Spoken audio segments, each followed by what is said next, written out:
Okay, moving on into the next example, the second example for the steady state law models, we will discuss a binary distillation using a McCaptil method.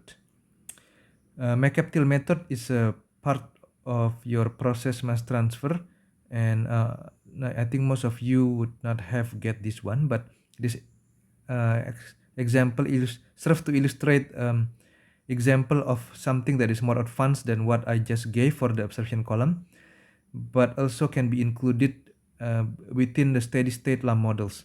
Okay, in this part, figure 2 shows a simple distillation column with a total condenser.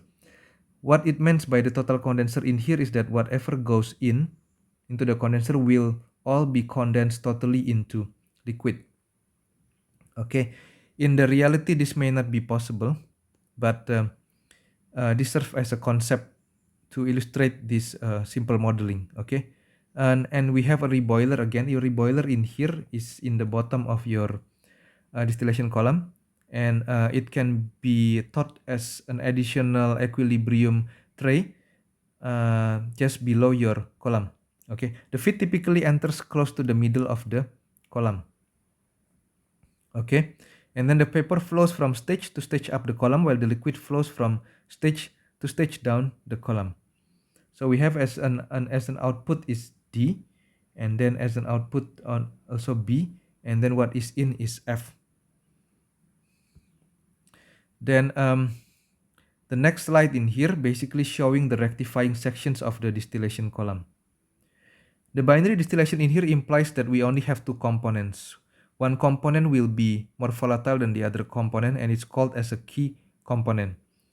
The more volatile component, as it goes from the bottom to the top, will be rectified or increased in terms of the concentration. Okay, and then as it goes through the bottom of the column, or the one after this slide, it's called the stripping section, will be reduced in terms of the concentrations. Okay, so the reflux ratio in here is defined as the ratio of the L divided by D in here. Okay, the operating line for the rectifying section is defined by these equations in here. Okay, where X and Y is the mole fractions of the key, light key component in the liquid and the vapor respectively. XD is the mole fraction of key component in the distillate. Then you will wonder how to get this operating line. That is basically covered in my additional material, which is given also in the canvas. So if you go into the page 6 of the additional materials, you will see that the McCaptil graphical method, I give this in the canvas, and then you can see that there is a rectifying section operating line in here, where we have the same part in here that is drawn, and then we see as an output in here is L, the one that is going in is V, and then another output is also D. So we can make an overall mass balance where V is equal L plus D, and then we can also make a light key mole balance where V multiplied by Yn plus 1 equal Lxn plus Dxd. If we divide these equations in here with V, then we will get this operating line equations.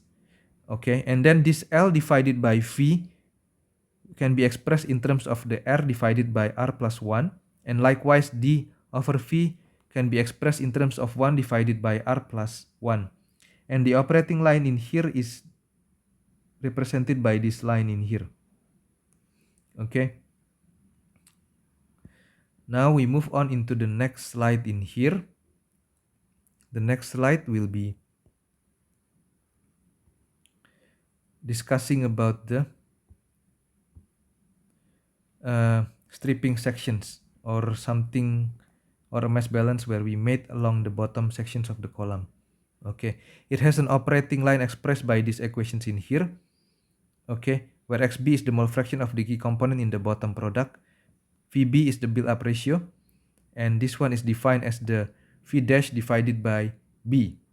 Okay, so this is also the equations is also derived as given in the additional materials. As you can see in here, the stripping section operating line, and you can make an overall mass balance along this part in here. Okay, And then the overall mass balance, you see the thing that going in is L, the one that going out is V dash, and then B is also going out as well. So in should be equal to out. And then we can make also a light key mole balance on that one.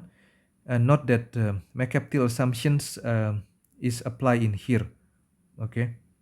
Then we can divide these equations by V, and then we will get this operating line in here. Okay. And if it is this equation, if it is expressed in terms of the boil up ratio, then we will get this in here, and the operating line of the stripping part of the column is given by this particular operating line. Okay.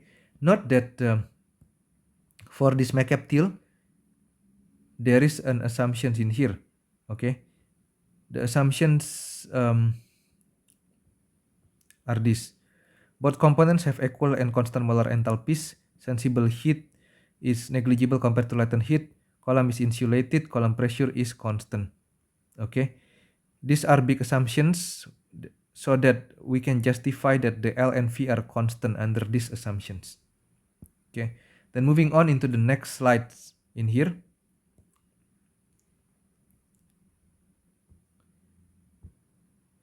We can also now focus into the fit stage. Okay. Where we have a parameter Q. This parameter Q in here is defined as the ratio of the increase in molar reflux rate across the feed stage to the molar feed stage, or what we can say in here is that the liquid flow, Q is defined as the liquid flow increase across feed stage normalized by feed rate.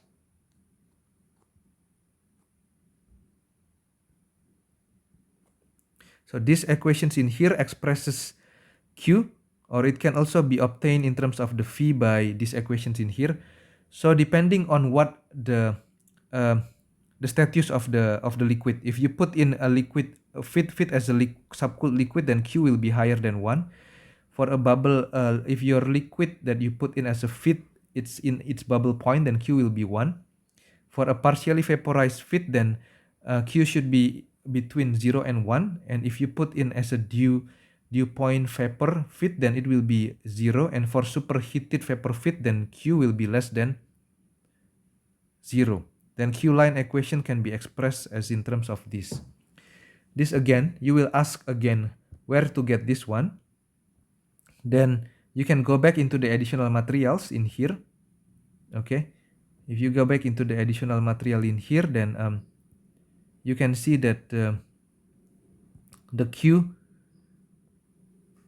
we have a Q, a part where we basically derive this Q line in here. Okay, this is on the page 9 of the additional materials in here, and it's basically give where this Q line is in here. Okay, you get this Q line by combining the rectifying sections with the stripping section. In here you subtract as given by these steps in here. Okay, I will not dwell too much on this one because I have to continue on the slides, but the details is all being given in that part of the additional materials. Okay, and then on the next part of the slides, we can use the rectifying operating line and the Q line to get the XQ and YQ. Again, this one is also given by the additional materials. Okay, the additional materials in here, as I go back again into my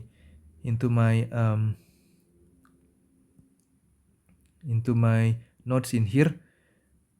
Okay, this, how do we get that XQ and YQ is coming from these equations in here. So we get this rectifying operating line. Okay, we get this rectifying operating line and then the Q line. We equalize at X equal XQ.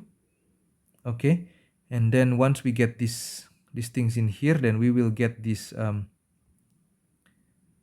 going down, continuing from that one, then we will get this xq is equal to this. Or if it is not clear in here, then you can see that the page 3 of your additional materials, you just need to follow the steps that is given in here, from here to here. Okay, then you go back again into your things in here, then you will get this xq basically.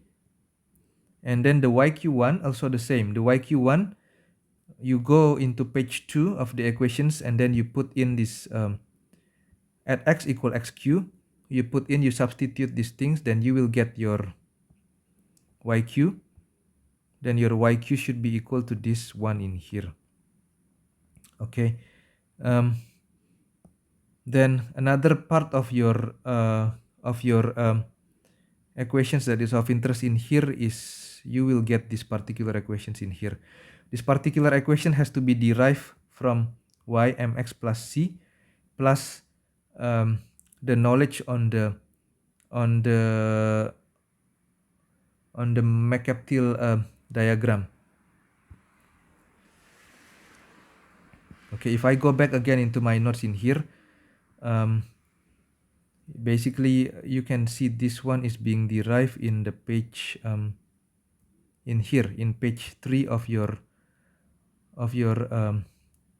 additional materials. So this one is including y equal mx plus c. Okay, and then we need to go and look into here basically.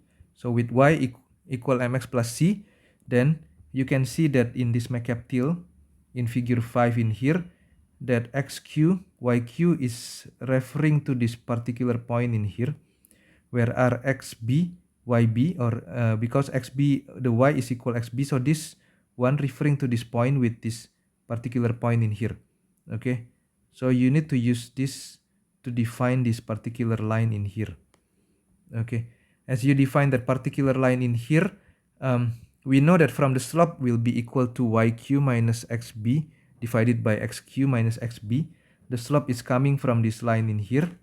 Okay, then what you need is c in here. And how do you get c? You get c by putting into that equations, and this will be at xb, at x equal xb, y equal xb. Then you will be able to get this xb. When you put in back this all this the slope and the c, you will be able to recover that equations in these slides in here. Okay, these equations in this slide in here. Okay, so I have been going backward and forward between the two documents just to basically give a hint into what which part of the additional materials that you need to read yourself in order to be able to derive all these particular lines. It should not be difficult, but you should derive those equations by yourself to check whether these equations are correct or not. Okay, so in this I will stop this part of the video in here and continue in the next part of the video. Thank you for listening.